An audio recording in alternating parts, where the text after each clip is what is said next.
కళ నిజమా? స్నేహకు పెళ్లి కావటం కష్టమని వాళ్ళు అన్నాక కానీ నేను చేసిన తప్పేమిటో నాకు తెలిసి రాలేదు. ఆ తప్పును సరిదిద్దుకోవటానికి ఈ పెళ్లి చేసుకున్నాను. స్నేహ, నేను మీతో విషయం మాట్లాడాలి. ఏంటది? మీరు అనూహ్యకని ఎంత ప్రేమించారో నాకు తెలుసు.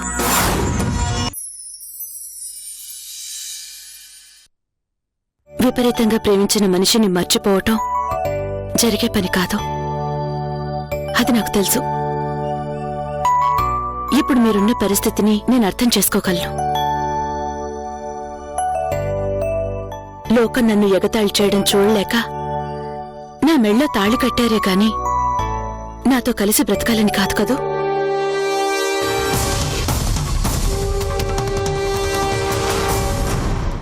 నాకు కావాల్సింది మీ భార్యని అనిపించుకోవటం.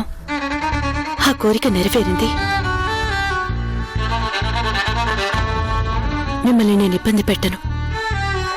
మనం భార్యాభర్తలమైనా ఒక మంచి స్నేహితుల్లా కలిసుందాం.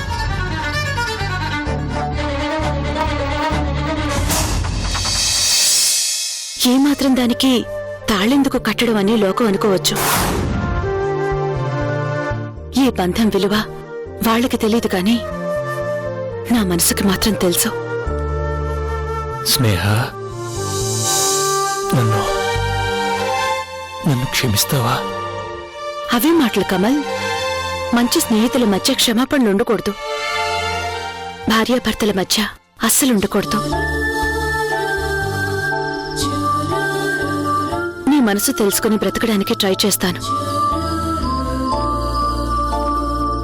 నా నుంచేదైనా తప్పు జరిగితే అడ్జస్ట్ అవ్వాలి. ఆ ఓపిక, సహనం నీకున్నాయిలే, నాకు తెలుసు.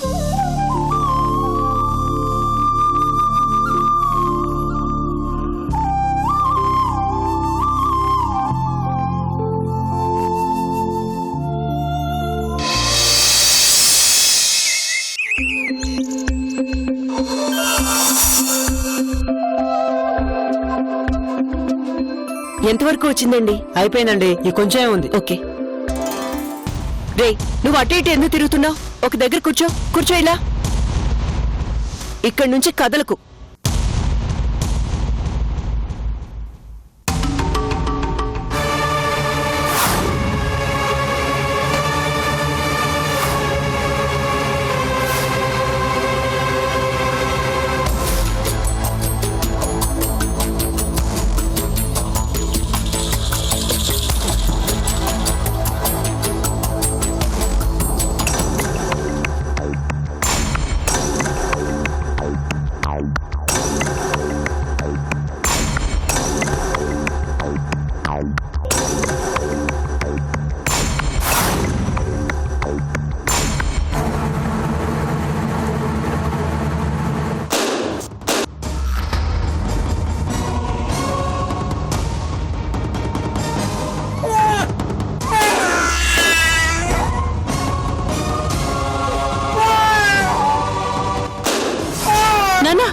తప్పు కదూ. ఈరోజు చెల్లయ్య పుట్టినరోజు. దాన్ని ఏడిపించకుండా బుద్ధిగా ఉండాలి, సరేనా? చెల్లయ్య ఎవరు? అదిగో తను.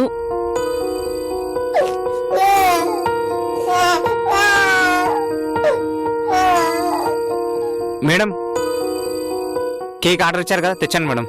అమ్మా రేఖా, కేక్ అబ్బాయి వచ్చాడు చూడు. వస్తున్నానంటీ.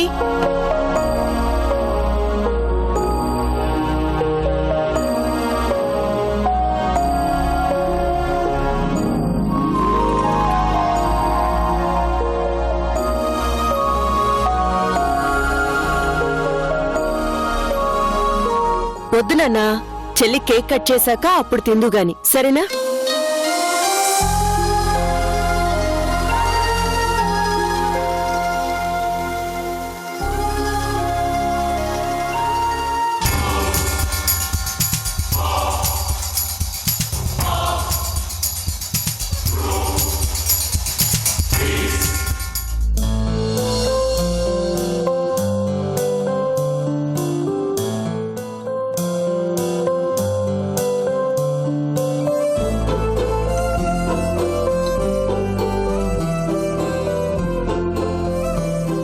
డాడీ, ఏం చేస్తున్నారు?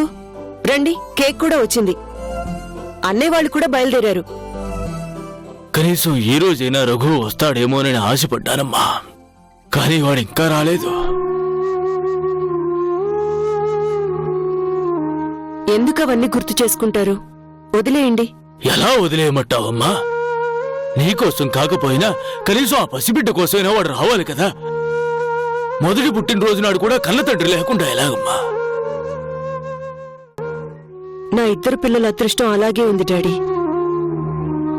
వాడి పుట్టినరోజున ఆయన లేడు. అసలు బతికున్నాడో లేదో కూడా తెలీదు. ఈరోజు నా కూతురిది అదే పరిస్థితి.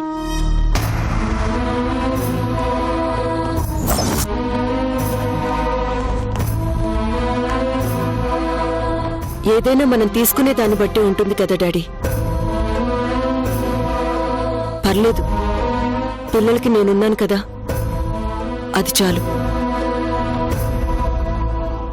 రండి. నువ్వు పదమ్మా, నేను వస్తాను.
ఎరా రాస్కెల్, ఏంటి ఏంటి నువ్వు చేస్తున్న పని? అయ్యో. ఏం నువ్వు చేస్తున్న పని? రేఖ, చూడు, అమ్మ, కేక్ అంతా ఎలా పాడు చేసేసావు. ఏమైంది? మరో కేక్ తిప్పిద్దాం. ఏమైందని?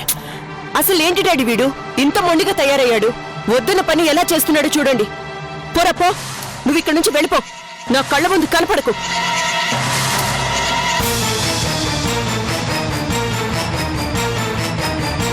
నువ్వు వెళ్ళి ఆడుకో అమ్మా. వెళ్ళు వెళ్ళు వెళ్ళు. ఎందుకమ్మా చిన్నపిల్లాడి మీద అలా కసురుకుంటావు? నేను ఇంకో కేక్ తెప్పిస్తాను కదా. హలో,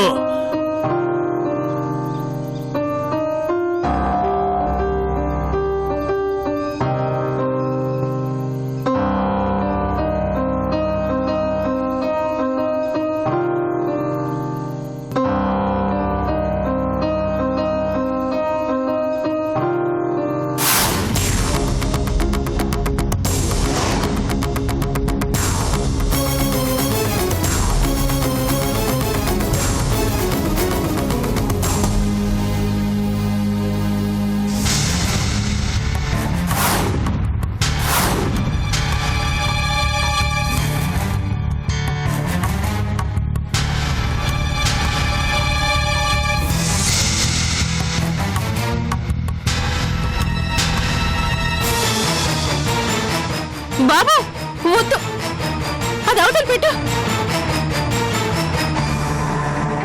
వద్దు, అది లోపల పెట్టు. అది లోపల పెట్టు ముందు. మనోడా గోపాలకృష్ణ, అది వద్దురా, వద్దు. అమ్మ కుడుతుంది, విను నా మాట విను. నా మాట విను. అమ్మ కుడుతుంది, విను నా మాట విను. అది అమ్మ వస్తుంది, లోపల పెట్టే. అమ్మ వస్తుంది, కొడుతుంది, జాగ్రత్త, లోపల పెట్టే.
వెధవా ఎందుకు ఈ పని చేసావురా?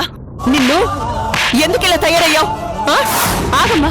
రేఖ, అమ్మ రేఖ, ఊకమ్మా, వదిలే. లేదన్నయ్యా, అది కాదన్నయ్యా, ఆ గిఫ్ట్. పర్లేదమ్మా, నా కోసం వీణ్ణి కొట్టద్దు.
మీరు చెప్పేవన్నీ వింటుంటే మీ బాబుకి ప్రాబ్లం ఉన్నట్టే అనిపిస్తుంది.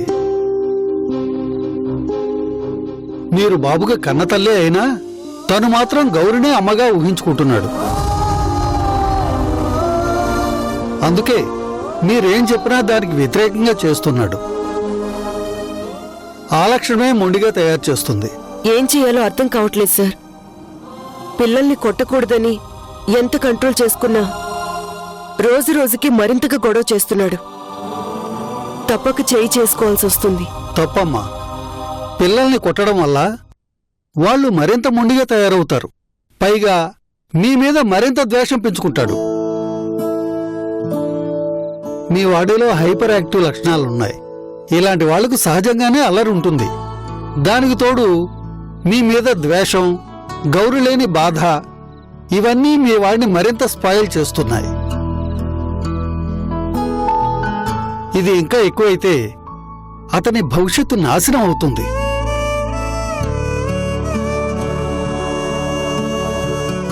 ప్రపంచవ్యాప్తంగా నేర చరిత్ర కలిగిన పెద్ద పెద్ద క్రిమినల్స్ బాల్యమంతా ఇలాంటి పరిస్థితులే కనిపిస్తాయి. సో మీరు కొన్ని జాగ్రత్తలు తీసుకోవాలి. ఏం చేయమంటారో చెప్పండి. వాడి కోసం ఏం చేయడానికైనా సిద్ధమే డాక్టర్. బాబు మిమ్మల్ని ప్రేమించాలి అంటే బాబుకి మీ మీద డిపెండెన్సీ పెరగాలి. అంటే ఏది కావాలన్నా మీరే కావాలని తను తెలుసుకోవాలి. తనకు కావాల్సింది ఎవరందిస్తారో సహజంగా వాళ్ల మీద ప్రేమ చిన్నగా డెవలప్ అవుతుంది. మొదట్లో ఇబ్బంది పడినా క్రమంగా మీకు దగ్గర అవుతాడు. అలాగే కోపం వచ్చినా బాధ కలిగినా మీతో షేర్ చేసుకోవడం అలవాటవుతుంది. అది సాధ్యం అవుతుందా డాక్టర్? మనం బాగా ఆకలిగా ఉన్నాం అనుకోమ్మా, మనకు ఎదురుగా హోటల్లో 4-5 ఆప్షన్స్ ఉన్నాయనుకోండి. అప్పుడేం చేస్తాం? మనకి బాగా ఏది ఇష్టం అదే ఆర్డర్ చేస్తాం. కానీ చాయిస్ ఒకటే అయితే ఉన్నదాన్ని ఆస్వాదిస్తూ తింటాం. అప్పుడదే రుచిగా ఉంటుంది. ఆ రుచి ఇష్టంగా మారుతుంది. జస్ట్ ఇదే అంతే. అందుకే కొంతకాలం బాబుని వేరే చోటకి తీసుకెళ్ళండి. పాజిటివ్గా మారే అవకాశాలున్నాయి.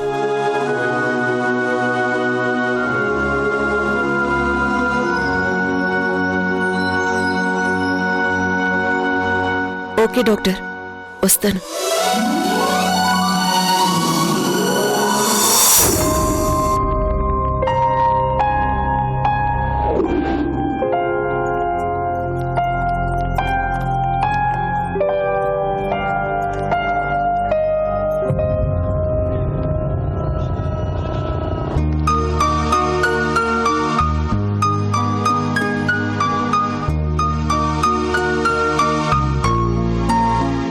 ఏంటమ్మా రేఖ ఇది?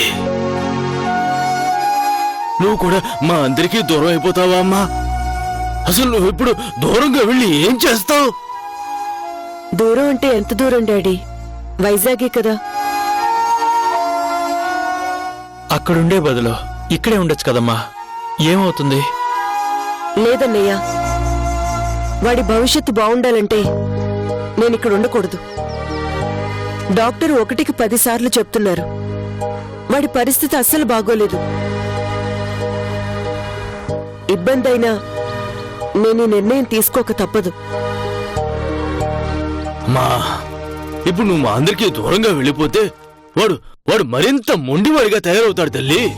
లేదు డాడీ, మీ అందరి ఆదరణ దొరికినంత కాలం వాడు నన్ను ద్వేషిస్తూనే ఉంటాడు.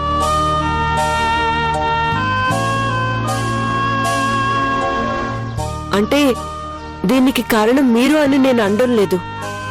వాడి పరిస్థితి అలా ఉంది. అందుకే ప్లేస్ మార్చాలి. సరే అమ్మా, నీ ఇష్టం. అయినా అక్కడ ఒక్కదాని ఒంటరిగా ఎలా ఉంటావు? ఓ పంచి, రాజేశ్వరి ఆంటీని కూడా నీతో పాటు అక్కడికి తోడుగా తీసుకెళ్ళు. అవునమ్మా, కనీసం ఆంటీనైనా నీ వెంట తీసుకెళ్ళా.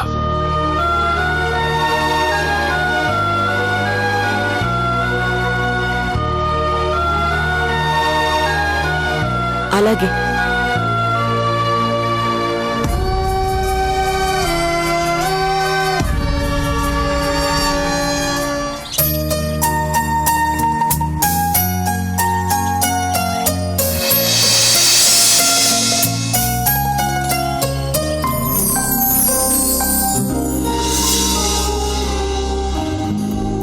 రామ్మా,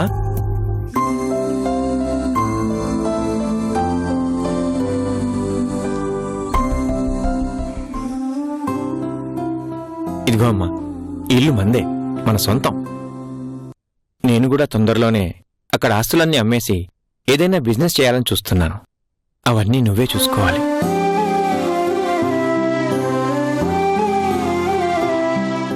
నేనా? నాకెందుకు నాన్నా? ఎందుకేమిటమ్మా, ఆ ఆస్తంతా నీదే కదా. నువ్వే కదమ్మా మా కూతురువి. అవన్నీ నీకే కదా చెందాలి. నాన్నా,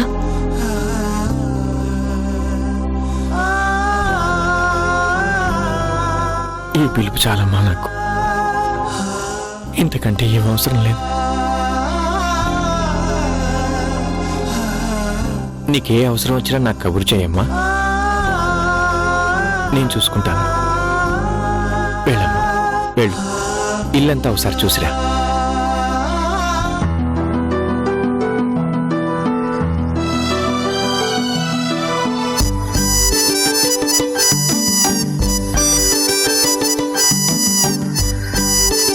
నువ్వు కూడా వెళ్ళమ్మా.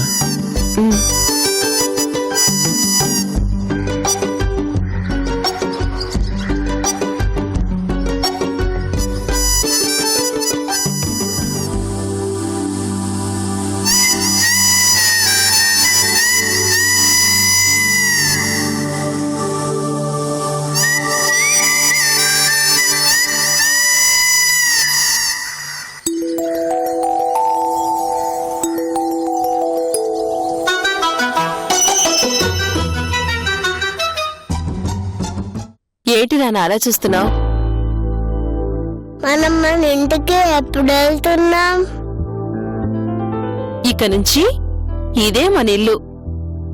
ఇదా? అవును. మరి తాతయ్య ఏడి? ఎవ్వరూ రారు. ఇక నుంచి తాతయ్య, మామయ్య అన్నీ నీకు మీ అమ్మే. ఏ అమ్మా? అదిగో ఆ అమ్మ.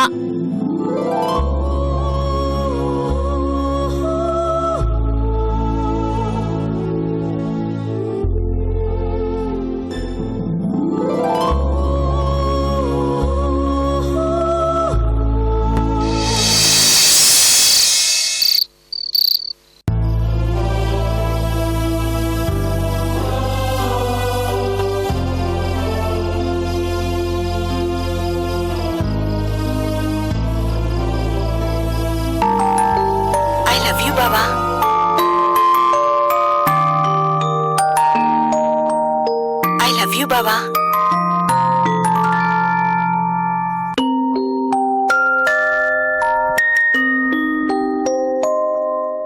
ఐ లవ్ యూ బావా.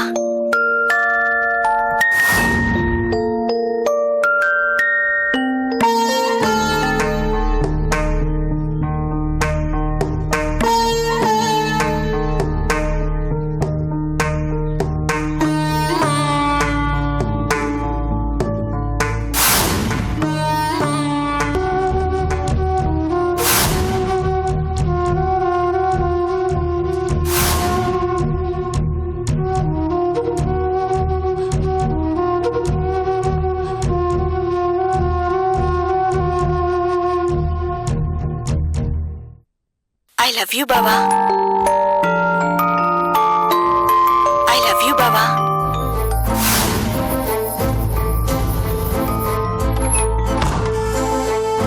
I love you, Baba.